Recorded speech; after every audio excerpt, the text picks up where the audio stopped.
So we're going to start that. And so now we've begun the recording, and then let me get back to the screen sharing, and we'll get this party started. So I want to remind all of you that this is based on my experiences, what I think I know, and classes I've taken. I am, however, not a medical doctor, a licensed therapist, a counselor, a psychologist, or a psychiatrist. And if you are under the care of any of those licensed professionals, you need to do what they say.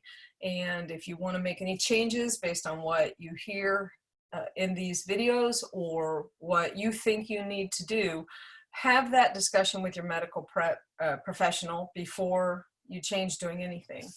The other thing I want to say is I truly am here for you, and I have the luxury of time and talent and equipment that I can do these for free. If you need further further coaching or help of any kind, I am happy to have that conversation as well. I want to also remind you that this is all about you. If you have a question, you are welcome to type it in, and I try to get to the questions at the end, but I'm also trying to be responsive. So if you have a question or comment and you're afraid you're going to forget it, go ahead and type it in. I'll look at that later, but this should be as interactive as we possibly can make it. I want to be helpful to you. If you don't have questions, that's great, but I also want you to feel like you can ask those if you need to. So we're going to jump right in because I like to respect you and your time. So the thing about self-care, and I think we all have probably thought about it differently, so I want to start by establishing the foundation from which I'm going to be having the conversation today. So what I see is that we think of self-care as spoiling ourselves, indulging ourselves, sneaking away and doing something, oh, it's a luxury to go and do this thing to take care of ourselves. And I want you to get away from that. I want you to think of self-care as a priority. I want you to think of self-care as filling your pitcher so that there's more for you to give out to other people. I want you to think of self-care as a right and not a luxury. As a human being, as a beautiful, wonderful, magical person, you have the right to engage in self-care. And it should not be a luxury. It should not be an indulgence. Now, having said that, I'm probably going to break a few hearts by saying, when I talk about luxury and indulging, you may think that I'm talking about self-care as beer bonbons and bubble baths. And that's not it. Self-care is way bigger than that. And I'm gonna hopefully get you to think differently. I need you to think differently about what self-care is. So there's 4 main pillars. And the first one is your thoughts. And the first pillar of self-care is your thoughts, because your thoughts go forth in action. And I want you to think about, just for a moment, just take a breath. And I want you to think for a moment, what did you say to yourself in the last 24 hours? How are you talking to yourself? What words are you speaking to yourself? Are you calling yourself names? Are you speaking to yourself in ways that you would never let someone else speak to you? Are you telling yourself that you're fat and dumb and old and ugly? That you're stupid? You can't do that? How much control are you exerting over those thoughts? Part of self-care, and what I consider to be a very integral part of self-care, is that you begin to retake control of your thoughts. You may be reading aloud scripts that you heard as a child, that you're not good enough, you're not smart enough. Oh, you're pretty, but not very smart. Or, well, she's not very pretty, but boy, she is smart. You're repeating those scripts because that's what you heard. Perhaps you wrote your own script based on things that happened to you. Well, these things must have happened to me because I am this bad thing. So the first thing I want you to think about in terms of self-care is, what are you saying to yourself? Your thoughts shape and form and cultivate your reality. And I want to expand on that. You hear a lot about the Think and Grow Rich and manifestation and, name it, claim it. But I don't know that I've ever heard anybody really give a good explanation of why it works that way. And so I want to try and give you a good explanation about why your thoughts matter and why speaking the truth of what you want matters. If I believe that I am unworthy, then I will not say and do things that inspire others to treat me as worthy. I will not have expectations that you will say and do things that will be worthy of who I am. If I don't believe that I deserve something, if I don't think that I'm smart enough, good enough, pretty enough, I won't say the things that I would have said. I won't ask for the things that I want. I won't make decisions based on what I want because I don't think I'm worthy. This is why the name it, claim it, manifesting reality, the whole Think and Grow Rich thing, this is why it works, is because you make decisions every day based on what you think you deserve. Self-care means that you begin to reframe what you think you deserve, who you think you are. It is really the foundation for good self-care, that you begin to think of yourself as valuable, as meaningful, as important. I am not an expert on addictions in the extreme sense, but I am pretty good at addictive behavior or negative habits. And so let's talk about that next. Your habits come from what you think you deserve. Now let me say that again. Your habits are born from what you think you deserve. Your habits are hypnosis in action. And so you've convinced yourself, for good or bad, that you are worthy or not worthy. And you develop habits that support what you believe to be true. If I don't think I'm worthy of healthy relationships, or that I deserve bad relationships, then I'm not going to build a habit of establishing healthy boundaries. If I believe that I am just ugly and I'm never going to be pretty, or I'm fat and I'm never going to be healthy, my habits are not going to support that. If I believe that I'm stupid or not smart, my habits are not going to support learning, growing, investigating, researching. Well, I'm just not smart enough to figure it out. So I want you to see how your thoughts then play into your habits, and your habits become hypnosis in action. And so by taking control of your thoughts, then you will begin to see. And I'm not saying that you're never going to think. Listen, there's days where I'm like, oh my God, Sarah, who do you think you are? What do you think you're doing? Where do you think all this is going to go? Why are you, I'm asking myself questions about the projects I'm doing, or the things that I'm trying to engage in, or fill in the blank. I do it too, but my thoughts are going to go forth in action, and I know that. And so by changing your habits, you will literally change your life, but you've got to start with your thinking. So I want you to think about what habits. Just pick a habit that you don't like. How does that habit hurt you or help you? Now, if it's a habit you don't like, and it's going to the gym, and you don't like going, that habit is helping you. If it's a habit of making excuses about not going to the gym, if it's a habit about, eating and then not thinking about what you eat until after you've eaten it, or taking a drink and then you think, oh, I shouldn't have taken that drink. I mean, what are these habits in your life? Just pick one and think about, how does this habit take you in the direction of your dreams? Or how does this habit hold you back? Part of habits is, I'll be honest with you, I don't go to the gym because I expect to get thin and, wearing a two-piece. I go to the gym because I'm 60 years old and I want to be mobile. So part of the habit is reframing my thinking.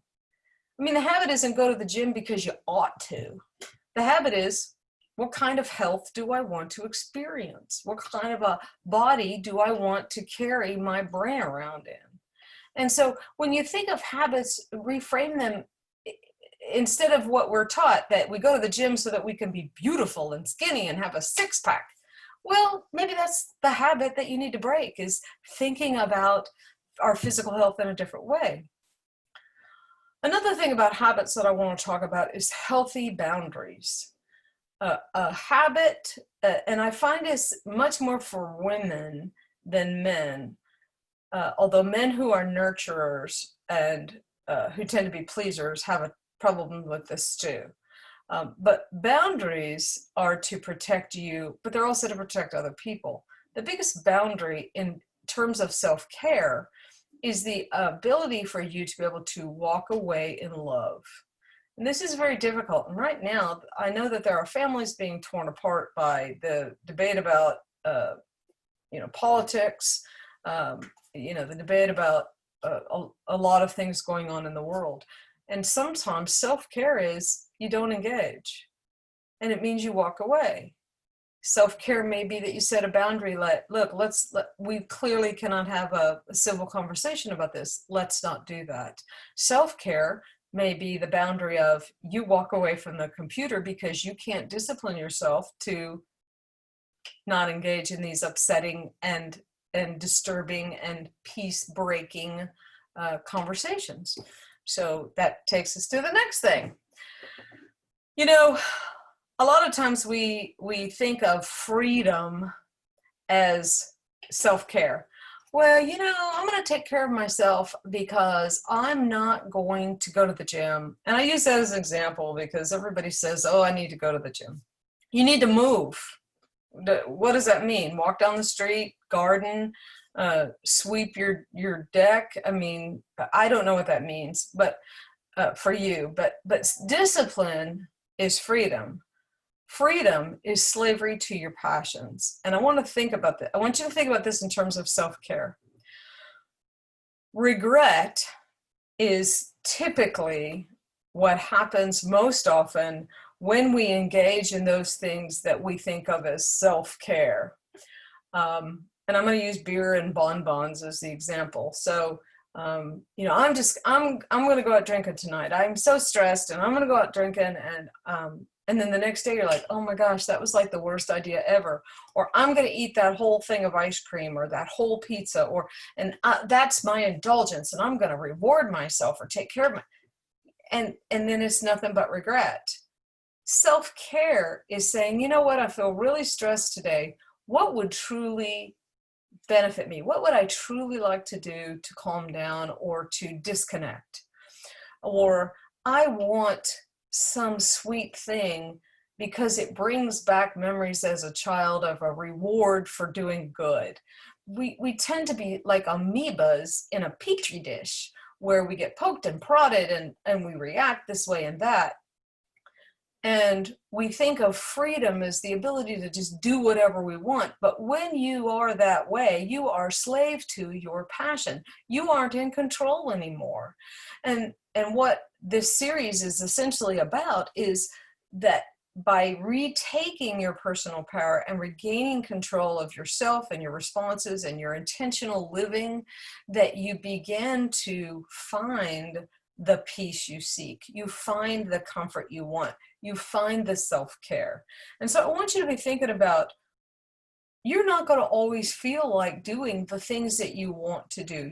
You may want to have a clean house. That means you have to clean it. Well, self-care means that while you may not feel like cleaning the house, you clean it because you deserve it. You clean the house so that you can enjoy the clean house. I don't like doing many of the adulting tasks that come with running a house, but we run a real tight ship here. We have routines and chores, and it's like running a business. Things have to get done, but we get to enjoy the fruits of our labor, and that's how we care for ourselves. We have a clean home. We have a beautiful backyard.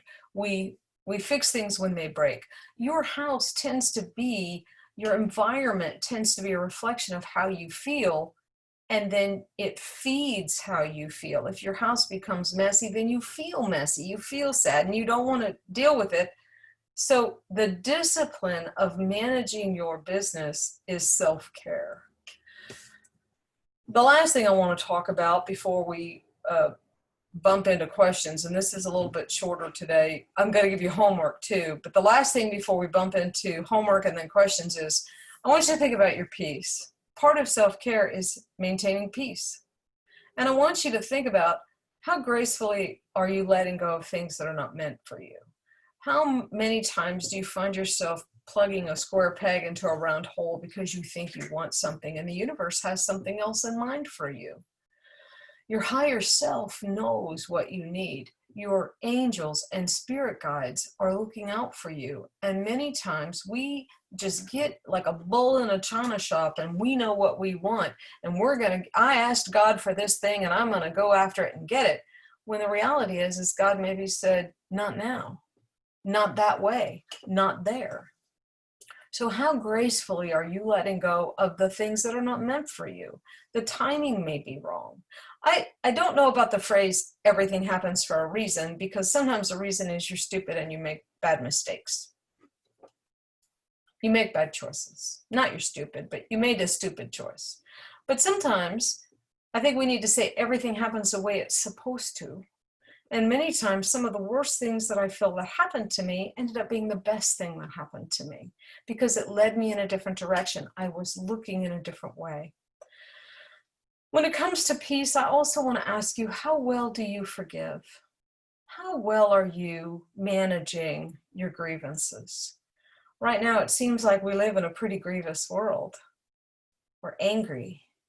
How dare you say that? How dare you support that person? How dare you? What's wrong with you? The reality is we are all doing the best we can. And how well are you letting go of your anger that someone doesn't see your point of view? How well are you managing your grief about things that happened in your life or in past lives? How well are you managing the art of forgiveness? I'm going to be talking about that in a week or so. But I want you to be thinking about, how well are you managing the art of forgiveness? And then I want you to think about, how actively are you cultivating peace in your life? If you're upset every day, all day, I want you to think about, what are you doing that is cultivating peace? Are you pushing out peace on social media, on your social media accounts, or are you getting into arguments with strangers? Are you pushing out love and light in your mind and your heart towards your family and friends? Are you spending a little time in prayer and meditation, no matter what your religious beliefs are? How are you cultivating peace? Because you deserve peace. Now, I want you to think about, okay, all this blah, blah, blah I've been doing is great, but how do you actively cultivate self-care? I want you to look at this list of activities, and I want you to pick one, and I want you to commit to practicing it regularly. Now, for some of you, that may mean daily. For others of you, that may mean, every other day. It may be weekly. Excuse me. But I want you to think about, how many times a day are you silent? How many times a day, how often are you cultivating silence in your mind and your heart? I encourage you to develop a little bit of a meditative practice. The second piece of homework is saying no and meaning it. No, I can't do that. No, thank you for asking, but I'm not able to do that. I want you to think about your habits. What is one unhelpful habit that you could eliminate? What's a habit that you thought you wanted to begin, and how could you start that? What's an area of your life in which you could exert discipline that would help you? And then finally, what's a boundary you could set and enforce it? You matter. Your life matters. And part of self-care means that you treat yourself in a way that it matters. Now, I'm going to ask you to meditate for just a couple of minutes and think about self-care. And let's see if I can get this going. I'll put on some of that fancy music.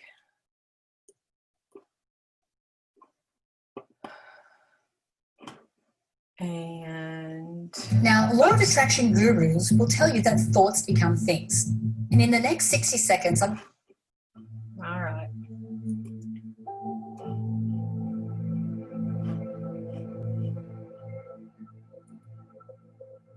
Now, what I want you to do is just take a few moments and think about what we've talked about today. And if you have any questions, I'll answer them in a moment.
Well, hello, and let me get this turned off. I hope that today has been helpful for you. Self-care is a funny thing, and I think many of us have not been taught self-care in a healthy way, and I think we've not been taught self-care in a way that moves us forward. So, oh, hello, Deepa. It's good to have you. Yes, the video will be available in a little bit, and it'll also be on YouTube. Thank you for joining us from India. It's good to have you. So if any of you have any questions, of course, now's the time to type those in. I am at your service in terms of being able to answer your questions, help you problem solve, give you ideas on how to carry self-care forward in meaningful ways. So I'm going to wait a minute or two and just make sure I haven't missed any questions while we were doing the show, but give you a couple minutes for that. And again, I want you to take the homework seriously. Watch the video again, stop the video, look at one of those homework activities, and I want you to think about which one of those is the most meaningful for you and how can you begin to initiate real self-care not the surface self-care of, bubble baths and bonbons, unless a bubble bath is, helping you relax and be mindful. So other than that, I don't see any questions. And so I am going to say goodbye for today. But if you do have questions, you can post them. I'll come back and help you. But until we get together again, my friends, you have been zinked.